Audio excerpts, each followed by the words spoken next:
हाँ, तो हम पढ़ेंगे धातुओं की प्राप्ति, अध्याय 3। तो कल सक्रियता श्रेणी के बारे में पढ़े थे। धातुओं की सक्रियता श्रेणी के बारे में आप पढ़ चुके हैं, इसलिए आप आसानी से समझ सकते हैं कि अयस्क से धातु का निष्कर्षण कैसे होता है। कुछ धातुएं भूपर्पटी में स्वतंत्र अवस्था में पाई जाती हैं। कुछ धातुएं अपने यौगिक के रूप में मिलती हैं। सक्रियता श्रेणी में नीचे आने वाली धातुएं सबसे कम अभिक्रियाशील होती हैं। ये स्वतंत्र अवस्था में पाई जाती हैं। उदाहरण के लिए गोल्ड, सोना, सिल्वर, चांदी अपने सल्फाइड या ऑक्साइड अयस्क के रूप में प्रयुक्त होते हैं। तो गोल्ड है मतलब सोना, सिल्वर, प्लेटिनम, कॉपर, ये स्वतंत्र अवस्था में नहीं पाई जाती हैं।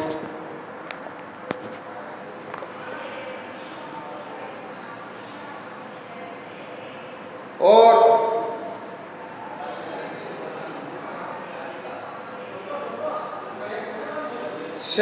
कॉपर सिल्वर अपने सल्फाइड एवं ऑक्साइड के रूप में संयुक्त अवस्था में पाई जाती है। सक्रियता श्रेणी में सबसे ऊपर की धातुएं, जैसे सक्रियता श्रेणी दी गई है, potassium, sodium, calcium, magnesium, aluminium. तो ये धातु सबसे अधिक क्रियाशील है, अधिक क्रियाशील धातु कहलाती है। फिर इसके बाद मीडियम मतलब अभिक्रियाशील जो मध्यम होती हैं वो होती हैं जिंक, आयरन, लेड। जो है जे मीडियम वर्ग की, मध्यम वर्ग क्रियाशील धातु है, मध्यम क्रियाशील। फिर आते हैं लास्ट में सिल्वर और गोल्ड, जी बहुत कम क्रियाशील होती हैं। तो इस प्रकार अभिक्रियाशील के आधार पर हम धातुओं को 3 वर्गों में बांट सकते हैं। तो तीन वर्गों में बांटा गया है, जिसमें निम्न अभिक्रियाशील, फिर मध्यम अभिक्रियाशील और उच्च अभिक्रियाशील। सबसे अधिक लास्ट में उच्च अभिक्रियाशील, जो सबसे कम क्रिया करती है वो निम्न कहलाएगी। इस प्रकार से फिर आता है अयस्कों का समृद्धिकरण। पृथ्वी से खनित अयस्कों से में मिट्टी, रेत आदि जैसी कई अशुद्धियां होती हैं जिन्हें गैंग कहते हैं। तो पृथ्वी से जो अयस्क निकाला जाता है तो उस अयस्क में बहुत सारी मिट्टी, रेत वगैरह जो मिली रहती है खनिज पदार्थों में, तो उस रेत मिट्टी को क्या गैंग बोला जाता है, गैंग कहते हैं। धातुओं के निष्कर्षण से पहले अयस्कों को से अशुद्धियों को हटाना आवश्यक होता है। मतलब जो भी पदार्थ मिले होते हैं, जो जमीन से निकाले जाते हैं, तो उसमें जो पदार्थ मिले रहते हैं तो उनको हटाना कहलाता है, उनको शुद्ध करना, अशुद्धियों को हटाना मतलब गैंग को हटाना, उसके अंदर जो रेत मिट्टी होती है। तो वे अयस्क एवं गैंग के भौतिक रासायनिक गुणधर्मों पर आधारित होते हैं, जो प्रक्रियाएं होती हैं। तो सक्रियता श्रेणी में नीचे आने वाली धातुओं का निष्कर्षण, कुछ धातुओं का निष्कर्षण किस प्रकार करते हैं, जैसे पारा का जो अयस्क होता है वो होता है सिने वाला, सिने वार।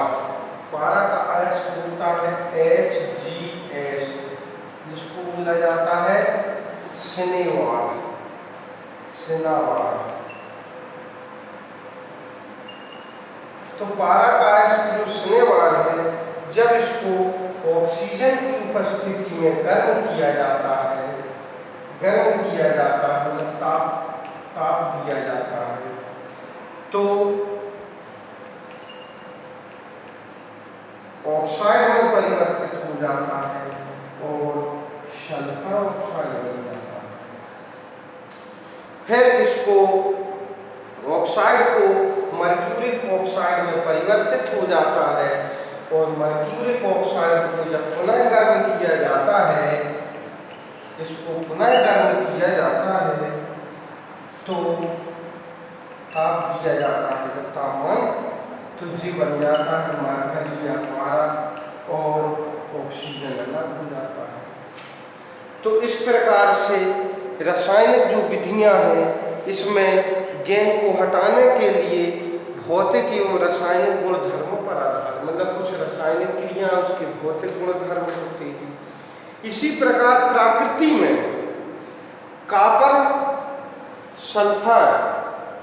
कॉपर सल्फाइड के रूप में उपलब्ध तामा को केवल वायु में गर्म करके इसको अयस्क से अलग किया जाता है।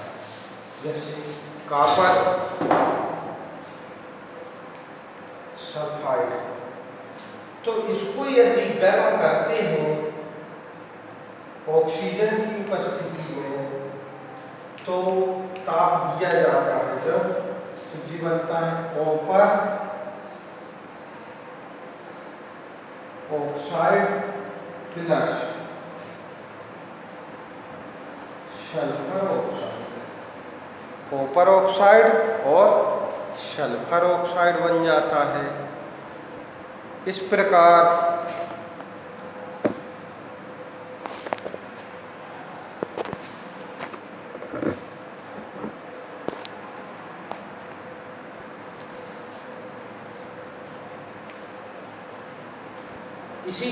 यदि कॉपर ऑक्साइड को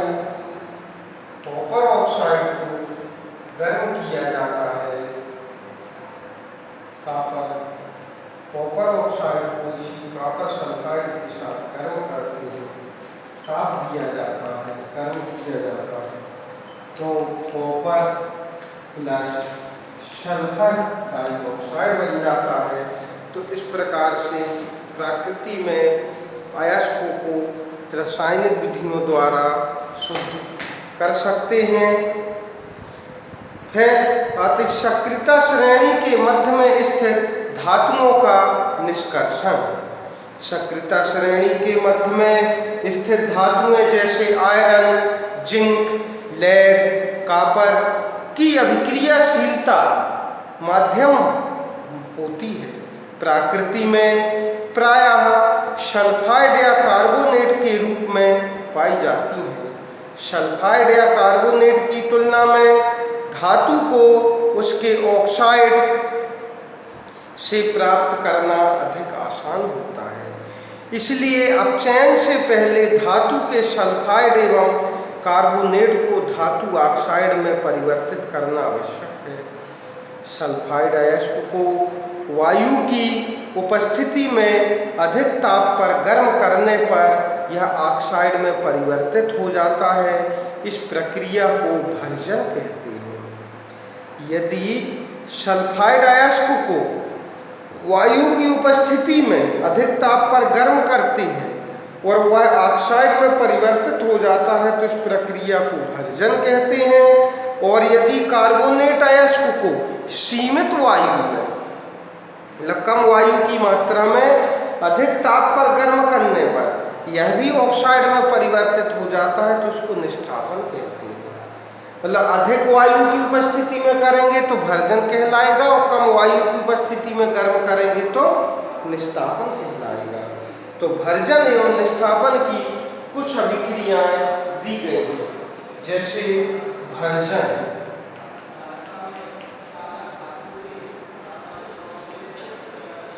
तो भर्जन में दिया है कि यदि जिंक जिंक को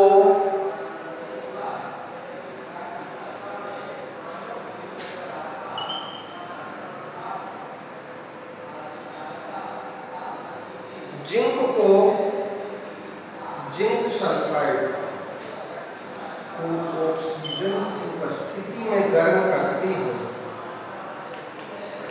ताप देती है, तो बनता है zinc oxide plus sulphur dioxide.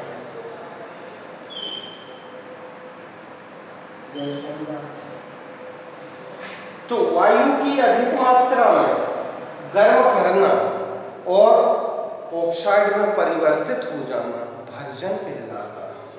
और यदि निस्तापन करना है, निस्तापन, तो वायु की उपस्थिति तो रहेगी लेकिन सीमित वायु, कम वायु की, जैसे जिंक कार्बोनेट का तापमान करेंगे, इसमें वायु की मात्रा कम रहेगी, तो जिंक ऑक्साइड बनेगा और कार्बन मोनोऑक्साइड गैस बन जाएगा।